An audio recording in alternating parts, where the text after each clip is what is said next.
Il est 19h30 à Fakobli et partout en Côte d'Ivoire.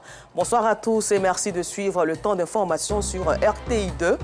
Au sommaire de cette édition, l'incivisme notoire des motocyclistes sur le trottoir inquiète les usagers de la route. À cet effet donc, pour le changement de mentalité, la rédaction de RTI2 attribuera un carton rouge aux responsables de cette anarchie.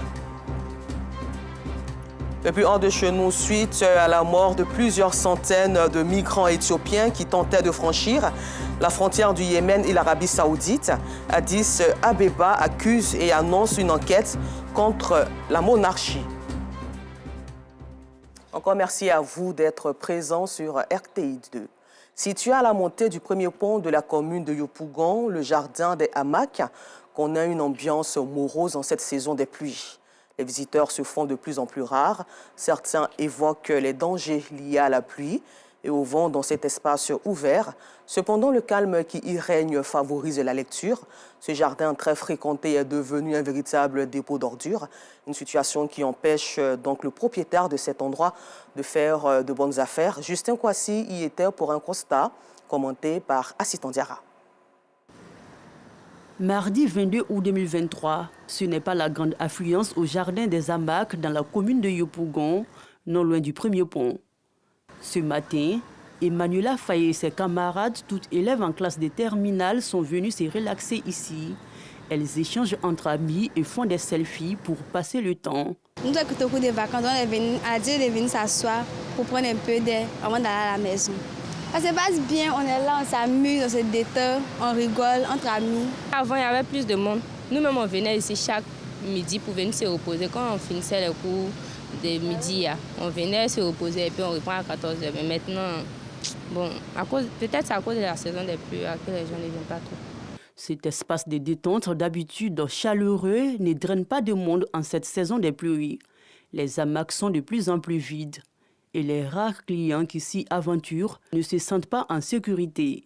Avec la pluie et le vent, il peut y avoir des cassures des branches. Tu peux tomber n'importe comment.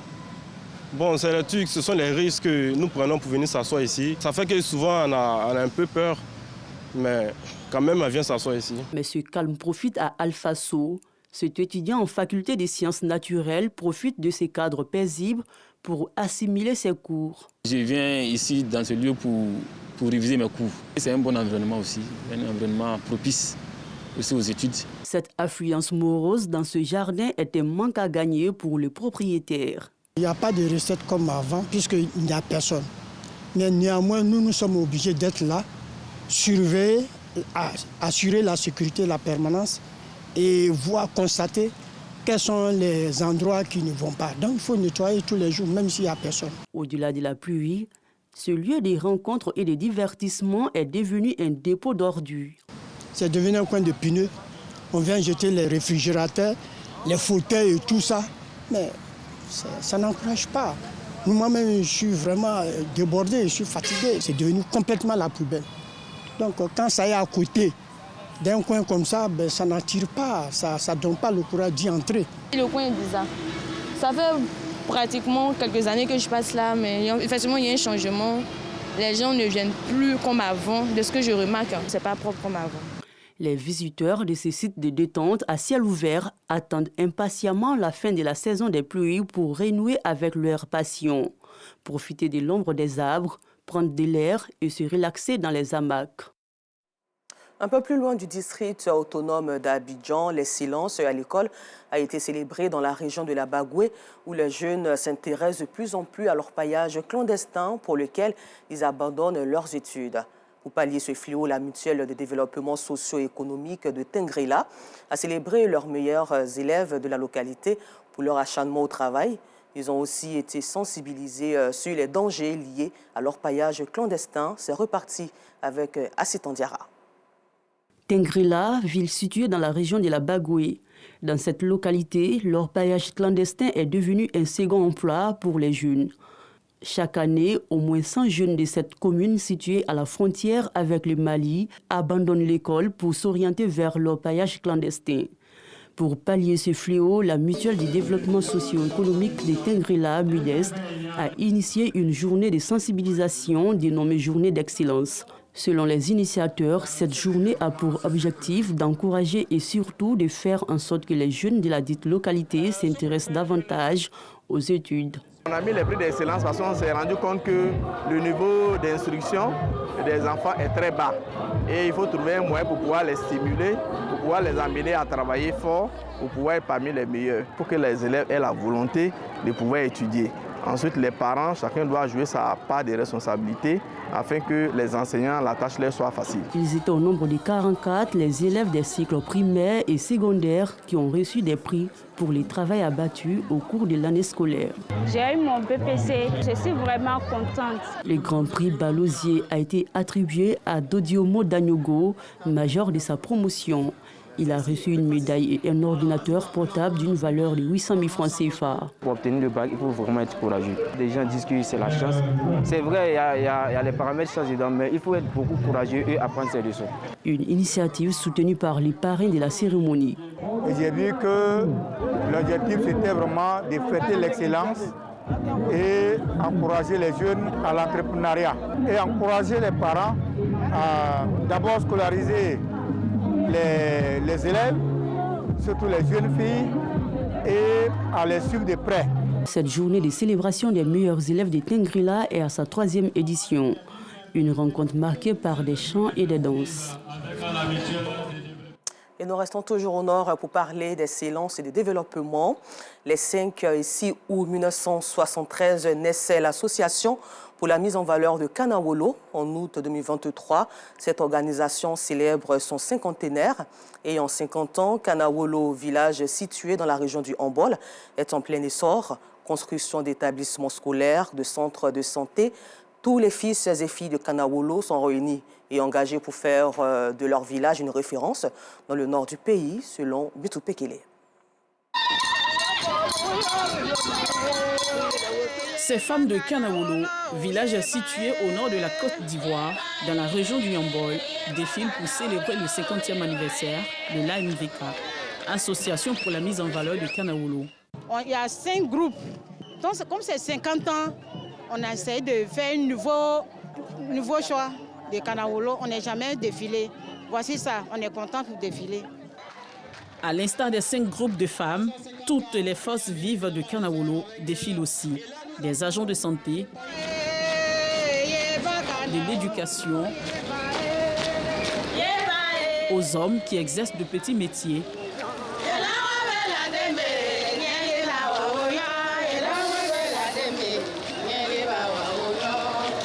tous contribuent au développement du village. Les danses aussi sont à l'honneur.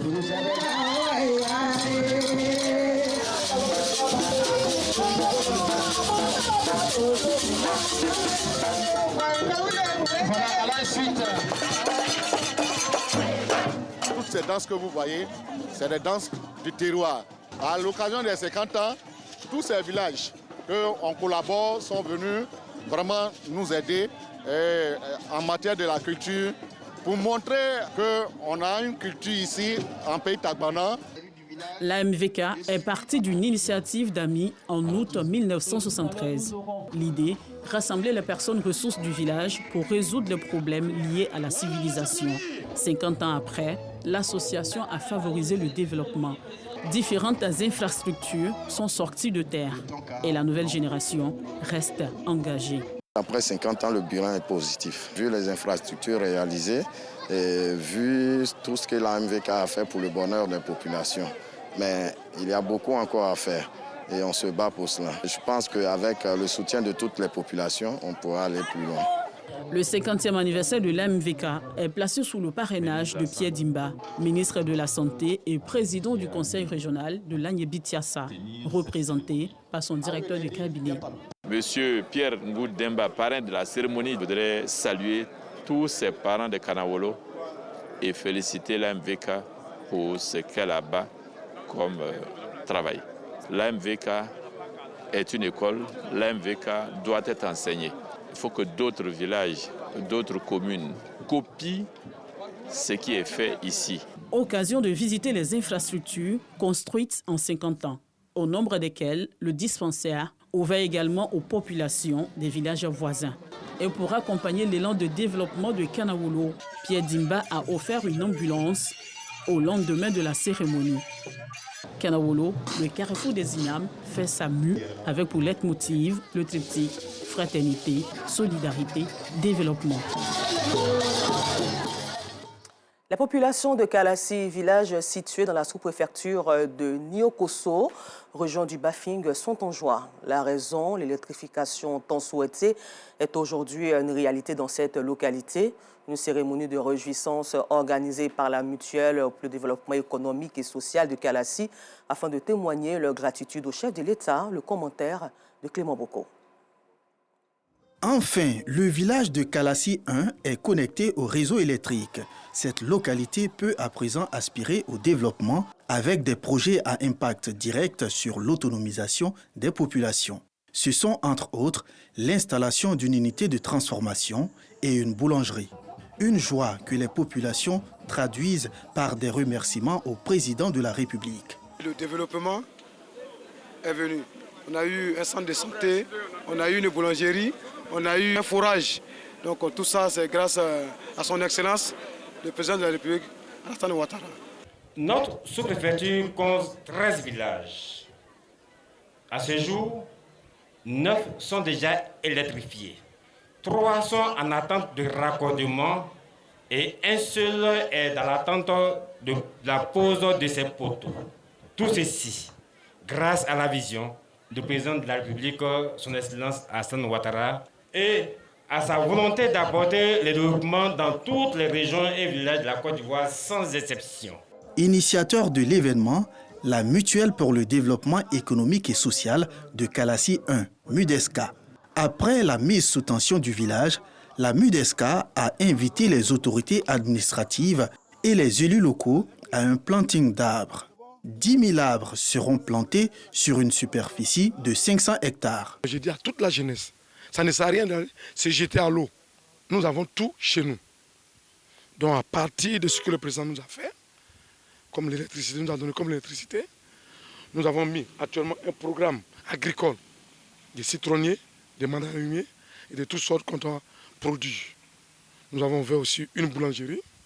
Nous allons bientôt construire l'école agricole pour que ces jeunes soient formés et travailler en même temps ici, ceux qui le veulent, ceux qui veulent qu'ils aillent créer leur propre champ. Kalassi 1 est situé à 5 km de Borotou-Koro, mais dépend de la sous-préfecture de Niokoso. Retour à Abidjan où le collectif des clubs de Maracana d'Abobo a organisé le samedi 19 août 2023 la finale de la 2e édition du tournoi de Maracana dénommé Abobo Solidarité au quartier Sagbé dans la commune d'Abobo. Une activité sportive annuelle placée sous le signe de la paix et de la cohésion sociale qui s'est tenue en présence de Yacouba Koulibaly et Assit Andiara. Une compétition sportive est un moyen efficace pour regrouper et partager de bons moments. Le sport promet aussi la paix et la cohésion sociale, d'où la tenue de la 2e édition du tournoi de Maracana Abobo Solidarité, doté du trophée Kandia Kamara. Le collectif des clubs de Maracana de la commune d'Abobo a œuvré pour une finale qui a marqué les esprits. Je souhaite pour la jeunesse des Sagbé qu'il y ait plus de cohésion. Et on va parler de plus de solidarité entre nos jeunes afin de pouvoir mener à bon les activités qu'on a. Tout ça à travers le sport. Le sport déjà qui permet de pouvoir rassembler tout le monde à la fois, peu importe le genre. Donc je leur souhaite tout simplement de travailler main dans la main afin qu'on puisse avancer normalement. Une initiative encouragée par Adama Wagé, représentant de Kandia Kamara, premier magistrat de la commune d'Abobo et le porte-parole de l'équipe victorieuse. L'initiative est très noble parce que cela a permis aux jeunes au sein du quartier de passer de bonnes vacances, de sortir vraiment de ces schémas de violence, de criminalité. Pendant très longtemps, les jeunes de Sagbé Céleste ont été traités de brigands, de criminels et de voyous. Aujourd'hui, il y a quand même une mentalité, il y a une nouvelle jeunesse qui est en train de se manifester. Et pour nous autres, les cadres de la commune, nous avons décidé de les accompagner afin de passer des moments de vacances loin de la violence, loin de la criminalité. Ce tournoi a permis à tout le monde de se connaître, d'être ensemble. Ça a permis à la jeunesse d'Abobo, Sagbé et de tout Abobo, de la commune d'Abobo, de s'unir, de montrer un peu ce qu'on peut faire. Cette activité sportive, une opportunité pour les organisateurs d'inviter les jeunes à préserver l'élan de solidarité. L'édition 2024 est très attendue par tous les participants.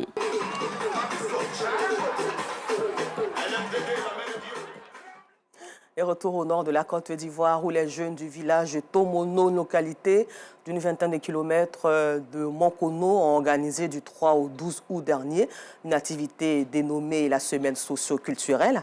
Cette cérémonie se veut un outil de développement et un moment de retrouvailles entre les filles et fils du village. Aussi, la semaine socio-culturelle a eu pour objectif de faire la promotion de la culture Tomono, Aboulaziz Guira et Maïssa Kogueya. Tomono, village situé à 29 km de la ville de Monkono, au centre-ouest du pays. Le développement de cette localité, une vision qui a réuni ses filles et fils à l'occasion de la semaine socio-culturelle. Près de 500 personnes ont pris part à ce rendez-vous. Au programme, diverses activités qui se sont étendues sur un peu plus d'une semaine. Une initiative de l'Association des jeunes de Tomono. C'est le lieu pour nous de toucher du doigt le parterre des travaux pour l'achèvement de notre centre culturel, le foyer polyvalent des jeunes de Tomono, dont l'achèvement se situe au niveau du plafonnage, de la ventilation, toute clôture, de la peinture et de l'électrification. Alors, nous prions tous ceux qui peuvent nous tendre la main de bien vouloir le faire. Ces doléances ont eu un écho favorable auprès du parrain de la cérémonie, Moussa Bamba, représenté pour l'occasion. Vous avez fait des doléances. Nous allons vous répondre. En ce qui concerne les travaux du foyer des jeunes, M. Sirigui viendra donner la volonté de notre sponsor. Les aînés du village ont également invité les jeunes à plus de civisme, conformément au thème de l'activité. Par ce thème, qui signifie exigence de dévouement, d'engagement pour sa communauté, je voudrais vous interpeller. Chers jeunes, vous êtes le socle du développement. Vous êtes l'avenir de Tomono. Vous êtes le fer de lance du progrès du Tomono. Nous comptons sur vous. Nous voudrons que le civisme que vous avez mis comme thème de cette journée, je vous demande de le mettre en œuvre. S'engager, se sacrifier pour son village, c'est très important. La semaine socio-culturelle de Tomono est à sa 34e édition. Elle se tient chaque année au mois d'août. Hors de chez nous, 12 soldats nigérians ont été tués le 20 août 2023 dans une embuscade de djihadistes présumés dans la région du sud-ouest de Tillabéri, minée par les violences de ces groupes armés. Des gardes-frontières saoudiens sont responsables de la mort de plusieurs centaines de migrants éthiopiens qui tentaient de franchir la frontière entre le Yémen et l'Arabie saoudite entre mars et juin 2023. Une action dénoncée par l'organisation humanitaire Human Rights Watch dans un nouveau rapport. Des accusations réfutées par la monarchie et pour lesquelles les États-Unis d'Amérique ont demandé une enquête approfondie et transparente. Et retour à Abidjan ici où nous vous le disions en titre, depuis un certain moment, l'on constate une présence massive des motocyclistes sur les routes des communes du district autonome d'Abidjan. Nombreux parmi eux sont des livreurs et des coursiers, désireux donc de se faire le maximum d'argent. Certains conducteurs de moto ne respectent pas les feux tricolores et le code de la route, le refus du port du casque et l'usage du téléphone en pleine circulation. Des attitudes qui mettent leur vie et celle des autres en danger. Et pour le changement des mentalités au profit de tous, la rédaction de RTI2 a attribué un carton rouge aux motocyclistes irresponsables. Et c'est un carton rouge signé Assitan Diarra, Pagasoro Kone de Madongi, Adama Kone et Issa Dombele que vous pouvez revoir sur RTI Info et que vous reverrez aussi dans nos prochaines éditions sur RTI2, la chaîne la plus proche des populations. Encore merci à vous et bonne suite de programme sur RTI2.